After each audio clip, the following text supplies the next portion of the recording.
high volume, preferably in a residential area.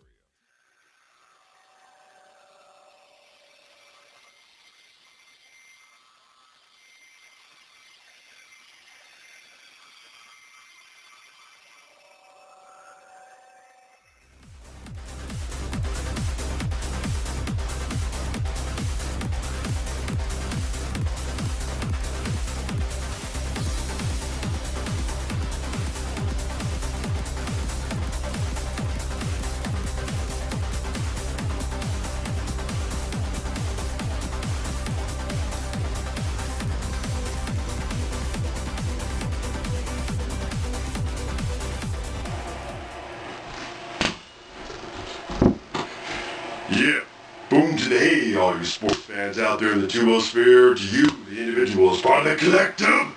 Welcome to the OMSR Gen 5.0 with your brief but very concise host, Will the Alternative Englishman, Sports Room. Alright, we're talking briefly and concisely about Final Four. I did have this ready to go Saturday night and then Sunday morning, and then get your fancy wood, carpentry craftsman, fine custom-made metal box post crashed into Saturday night. Alright, so just so that I get this up there for the record before the game starts, because people will be calling, me, calling it out, after the fact. Because I think Villanova's going to win for the one reason nobody's talking about. But I wanted to point out Jim Boeheim and Long Kruger, but we got a slideshow going on here. Class acts all the way through. Syracuse, one of my big four. In fact, the first school I ever boosted for before I even went to my alma mater, that's being the U of U, broke my door in half. K Smart, 1986, last second job, beating Syracuse. Class act through and through. Long Kruger as well. Ergo, this game, the way it was going down, I was in the midst of trying to gather up and figure out what do I do with this for the third time in 4 years, and it seemed kind of odd. I think it was the 28-19 point of the game, and then the way it ended, it's like, what? Wow, because Oklahoma made everybody else look foolish. Pretty wild. Back in the day, that's kind of when Duke started making some enemies, because when everyone loved Duke, this was from after Patrick Ewing at Georgetown, after the aforementioned Syracuse team, Purvis Ellis and Louisville beat that Duke team. The year after, that's what I'm thinking of. 88 was Oklahoma, great Oklahoma team. The late, you guys know who I'm talking about, Boomer Sooner Nation, I forgot his name. Used to know it, top of my head. Long Kruger, very well spoken, he'll be coming up as well. These are great coaches. These are life lessons. How can you be happy or even know what contentment is if you don't feel disappointment? How do you cope with it after the fact? It's the true test of a man. Alright, moving on. We got Kenny, the Jet Smith, who played under the Dean. Now here's the thing, Kenny being, players of his high-profile stature. He was in the slam dunk competition his first year, or the second year he was in the NBA. The Dean's teams had a national following just because, I'm sorry, there's just something about Roy Williams. The national following in Kansas grew when he left, and dropped when he went to North Carolina. Hey, I think Matt Doherty, not Brad Doherty, was a great coach. But the North Carolina alumni weren't too happy with him. So he'll probably be doing hand springs tonight. Should, Big Blue. Powder Blue. Is it Powder Blue there? Is it safe to say that on Tobacco Road Way? Say that in a good way, not the usual euphemism that goes with it. Yeah, here in SoCal. You don't find too many Syracuse boosters and the Alabama boosters and Michigan State boosters. And, when it comes to basketball and football, multiple schools that I would, be diehard for in both sports. Not going to find it here in Western San Bernardino Valley. And they were talking about the iHeart Radio Music Awards. What? Yeah, it ain't all that. But his daughter, she's got talent, for sure. I watched a little bit of that last night. I'm surprised he was so composed. That will be coming up as well. But here's what I was talking. Here was what I was alluding to before. We're talking about North Carolina's bigs. There have been many times in the past. It happened when Villanova was in the nat champ before, where a big guy gets the entire front line of the other team in foul trouble. Oshefu, he's got the recipe. I could be out in left field. In fact, many times I am, but I just put it out there. Live and die by the sword. And so in closing, I mean, this gal,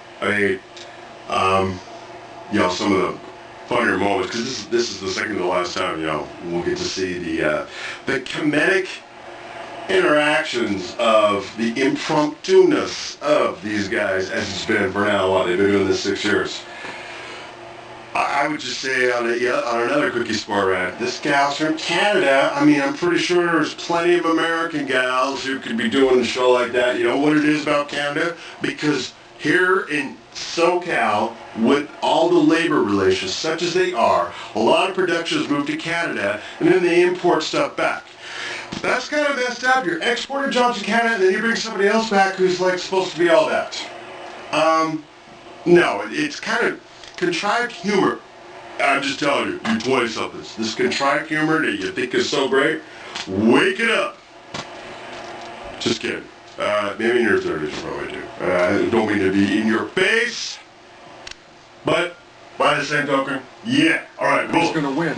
Meantime, Syracuse, a team that was in the first 4 out, very much on the bubble, surprised a lot of folks on Selection Sunday by making the tournament, make it to the Final Four. They fall short of becoming the first double-digit seed to make the championship game. Short time ago, Frank Sager with Jim Boeheim. Well, Coach, you've taken Syracuse to the NCAA tournament 32 times, each of the last 4 decades. I guess when Louis, it's never easy to talk to your team, but when you got the vice president next to you, that can make it a little easier tonight? A little bit. He's a loyal Syracuse guy, and I'm so happy he came in to talk to the players. I've been doing this a long time. I've never been prouder of a team. None of us like to lose. This team did something that I don't think anybody thought they could do. We were in the top 40 at the end of the year, and to be still playing tonight, we lost to a great team. Carolina's too big and too strong for us. We battled them.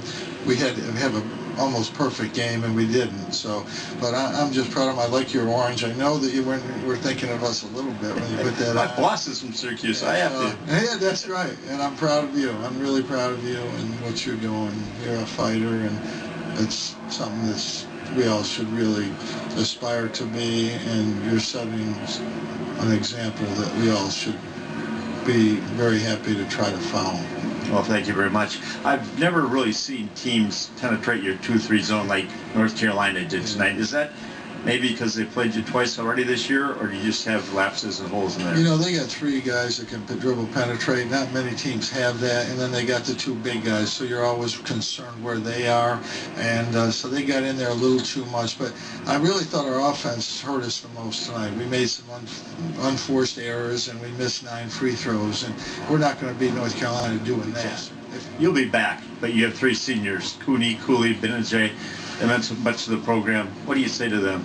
They deserve as much credit as any 2 seniors we've ever had. The turmoil we've gone through to get to this point, and they did it. The 2 seniors did it. They've just been magnificent leaders, and they pulled us through what could have been a disastrous year.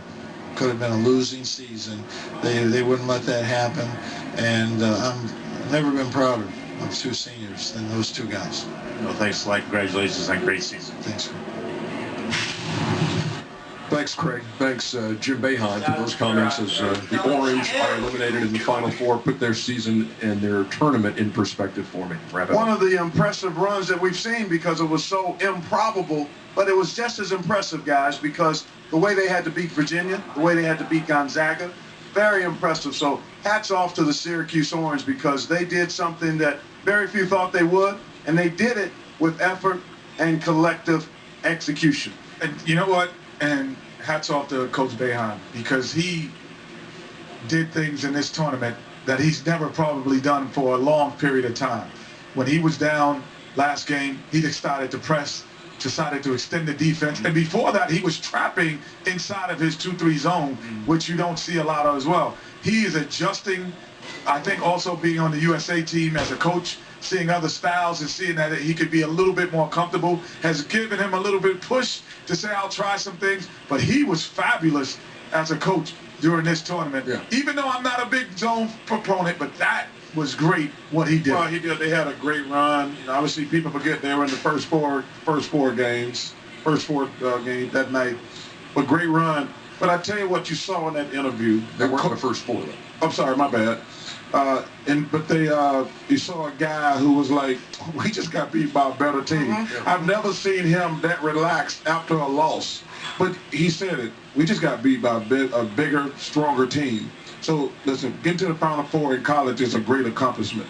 As a number 10 seed, winner over Dayton at number 7, number 15 Middle Tennessee, number 11 Gonzaga, number 1 Virginia, but another number 1 North Carolina. Too much tonight, and it's the Tar Heels into the championship game. Highlights of that Villanova game with Greg and the gang after this. Full court. One concern, if you're Jay Wright, the one thing that you could look at the box score and say we're going to have to shore up, especially against North Carolina, they gave up 19 offensive rebounds. And what does Carolina like to do well? Crash the offensive glass. You see Jordan Woodard here is a great example of that, Reggie. On Monday night, it's going to be Bryce Johnson, Kennedy Meeks, Isaiah Hicks, Theo Pinson and company, and that's going to be something Villanova's definitely going to need to shore up. And let's be honest, Oklahoma really helped them out tonight. Buddy Hield going 1 for 8 from three-point range. Villanova's defense was good. It wasn't that good. I mean, the Sooners, the third-best team in the country this season in three-point shooting, I think helped them out in that regard. At one point, it was a 9-point game, and then Josh Hart and company. And then when Oklahoma went away, guys, they really went away. It was actually quite disappointing, not just to lose, but to lose with that. Well, I think Villanova, give them a lot of credit. What they do well is they are locked in on one as a defensive team. I think I love the way you have some guards that can switch out, but you have some guards that can rebound the basketball, and they're tough, and they can finish, and they have 3 or 4 guys that can make plays off the bounce. And aren't you glad that we made mention of Josh Hart before this game began, way back when in the day? Well, that three-headed guard tandem that Villanova has, what I love about Hart is not only can he post you up and play with his back to the basket, he can face you up and take you off the dribble, and he's pretty good at getting other guys involved, as Steph mentioned with the numbers. Led this team in assists tonight with 4. Yeah, there's nothing that Villanova didn't do well tonight. Let's give it now to Ryan Arcidiacono. There you go. Arcidiacono. Leaning Carolina, though. Leaning Carolina, but I need to marinate. Well, I'm marinated, well done, overcooked, and roasted. And let me tell you something. Carolina has been impressive. I mean, not only are they winning games, they're dominating. I mean, I can't even remember the last time they played a close game. It's been a while. I mean, they are flat out dominating. And I don't see them getting to the championship game having a letdown. It's going to be tough. I told you, they hate me in Villanova right now in Philadelphia because I picked against Villanova every game. So get the hate ready for Monday night. I'm going with. And this hurts me. Something tonight? You picked against Villanova? Yeah, I did. And let me tell you something. This hurts me to my heart to say Carolina. Thank you, sir. You know what the reason I'm going to say Carolina? Not sure, just we know why. Not only just the but what are you going to try to sell us on? The fact that they really haven't played a great game, meaning 5 double-digit wins. No, but meaning this, Ernie, I don't think overall they've had a Buddy Hield game, a guy who's done something like that. They haven't had a Malachi Richardson game. Someone's done something like that. They've collectively just chipped in. So really, you don't have to play great to play well as a team, great as a team, which is very unique. Very unique. Remember, we said this 2 or 3 games ago. There's not one. This would make them great, in my opinion. There's not one guy on that team. Like Carl said earlier, when they made their run today, Bryce Johnson, who's their best player, was not in the game. But there's not one player on that team who has to play great. Kenny, do you think they'll have to be better than they've been on Monday night? Yes. Okay. They have to be better. Okay. They have to be better because they had some games early in the tournament that the first half they just played good. They cannot allow Villanova to be around and be in that mix of up 7 in that type of. They cannot do that against them. Hey, the hardworking underdog has passed on a note. There is the hardworking underdog even as we speak. North Carolina is 5-1 against Villanova in the NCAA tourney. Their only loss in 1985, Kenny's team, losing in the Elite Eight 56-44. Kenny played all 40 minutes and scored 4 points. All that courtesy of underdog. Well, first of all, I was player of the year. Let's start there. I had a Buddy Hill night. No, you had a Buddy Hill tonight? No. But let me tell you, they played a great boxing one against me. Great team.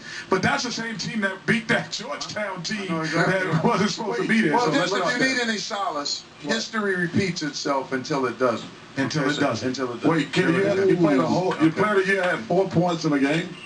Hey, listen. I'm just asking a question, man. That's a legit question. Wait, why don't you get mad at underdog and Ernie for throwing you under the bus? He only got 40 minutes in that game.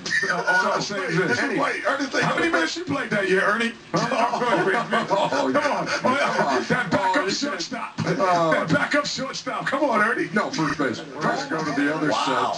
So guys, what do you think? Who you like on Monday? Well, Ernie, your three colleagues there are leaning the way of the Tar Heels, and I'd like to tell them to hold on to their Carolina blue underwear because Reggie is going to make his pick now, and he's going to tell you why. Well, they're going to love me in Philadelphia, just like they're going to hate Sir Charles, because there is another team that's playing lights out, and that's Villanova. And if they can do these things, control pace, which they have juniors and senior guards, obviously, their bigs have to stay on the floor. We know the size of Carolina. Once they take off a 7-footer, they come with more size, and they've got to keep them off the glass. We know Carolina's best offense at times is a missed shot, but defensively, Villanova is going to get after North Carolina, and if they can control the pace and don't get into a track meet, I think they have a legitimate shot to win a championship, and I'm picking Villanova to win on Monday. Reg, I love you, but you start talking about the size of this Carolina team. You talk about the 4 bigs, and then you throw in Justin Jackson. He's just as long. They're going to come in waves and waves and waves. I think right now you saw Villanova guards be able to finish in the paint against Oklahoma. That won't happen against Carolina. Points in the paint, 50. It's because they have so much length, you can't box out everybody. And they have penetrating guards to make your other bigs be able to contest. And if you contest, you're leaving on the offensive rebound for guys that's 6'11", 6'10", with bodies.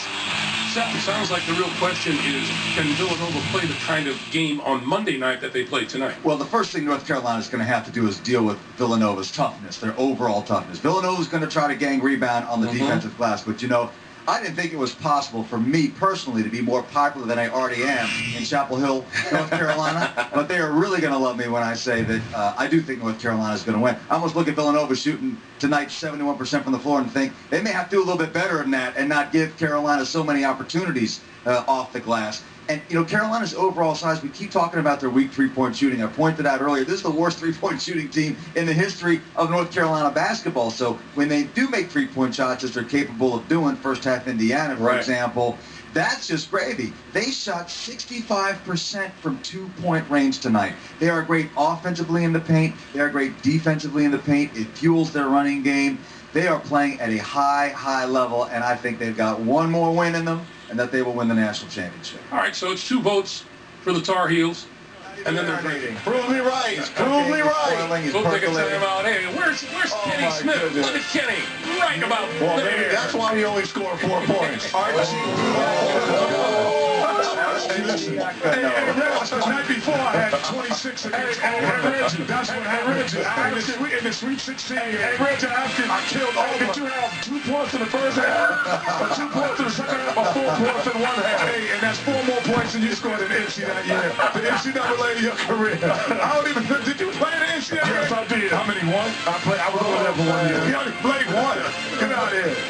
Hey, Auburn, you remember when I did the I'll see you at the tournament next year. Okay. Back to wrap it up after this.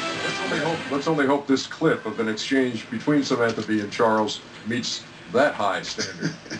Hi, I'm Samantha Bee. I hope you're enjoying the tournament. I'm here with Space Jam star, Mr. Charles Barkley, who I don't know if you're aware is also quite an expert at orange ball. You know, it's actually called basketball. You're from Canada, right?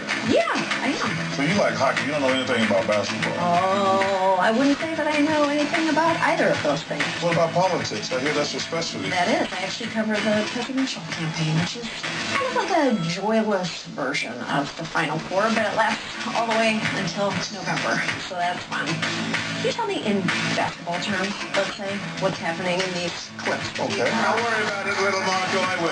Let's hear it, Big Don. Don't worry about it.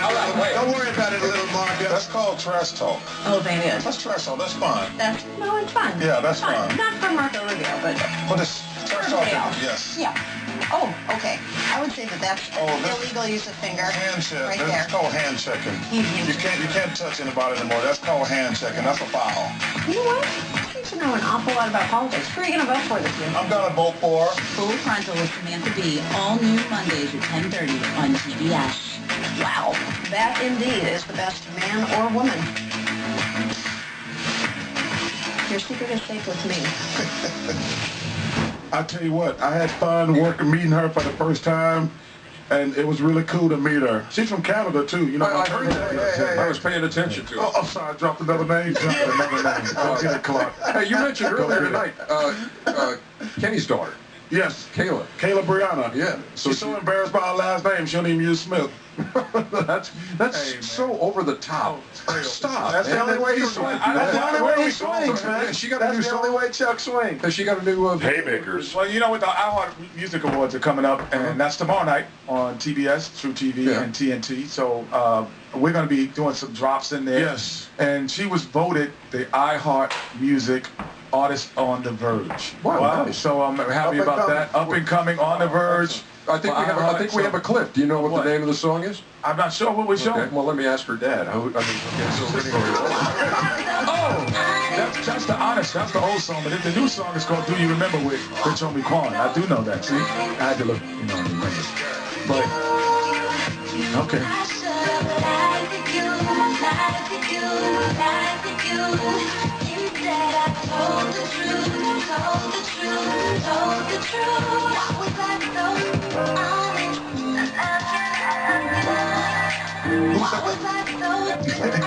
Who's that? It's called an actor video. It's called an actor. I thought this was this was the video. This was her first one, but now she's got a new one with Rich Homie.